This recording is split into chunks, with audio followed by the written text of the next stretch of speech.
Битолчанецот Здравко Шами е единствениот потомок на семејството Шами кој сведочи за ужасот со кој се соочиле сите членови од неговото семејство за време на Втората светска војна. Освен неговиот татко, никој друг од семејството не ја преживеал депортацијата на евреите во логорот на смртта Треблинка. Тој веќе неколку години живее во Унгарија, но досега не пропуштил ниту едно одбележување на смртта на македонските евреи во Скопје. Од Битола, за жал, скоро сите загина. Татко ми беше во делот од отпорот, бугарите го фатија и он заврши во затвор во Варна. И тоа му беше среќна околност, затоа што по таа основа он е единствениот од целото семејство што успеа да преживее.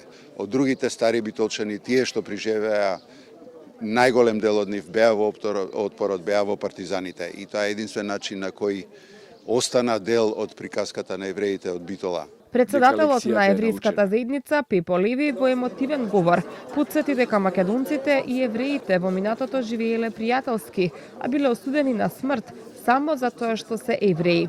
11 март 43. Хитлер конечно го решава еврејското прашање во Македонија преку своите фашистички сателити од Бугарија. 98% од еврејската популација во Македонија никогаш повеќе нема да го види македонското сонце. Сите 7144 евреи ќе завршат во гасните комори на Треблинка. На 82-та годишнина од Холокаустот на македонските евреи, премиерот Христијан Мицковски во своето обраќање повика сите да се бориме против секоја форма на антисемитизам, дискриминација и омраза. Холокаустот не започна со гасни комори. Тој започна со зборови на омраза, со дискриминација, со постепено одземање на правата, со рамнодушност на луѓето. Тој започна со малите зла, кои кога не беа спречени, се претворија во најголемата трагедија на 20 век. Должноста наша е да помниме и да учиме.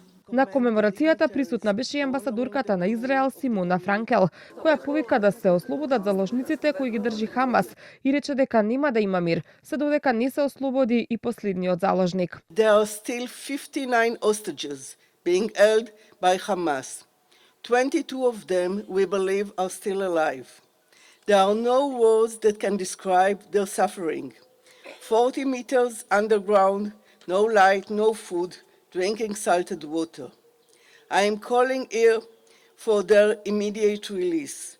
There will be no peace and quiet in the region until the last hostage return back home. Во спомен на депортираните македонски евреи, во март во 2011 година, во еврејското мало во Скопје беше отворен меморијалниот центар на Холокаустот на македонските евреи, еден од 4 Холокауст центри и музеи во светот, покрај оние во Вашингтон, Берлин и Ерусалим.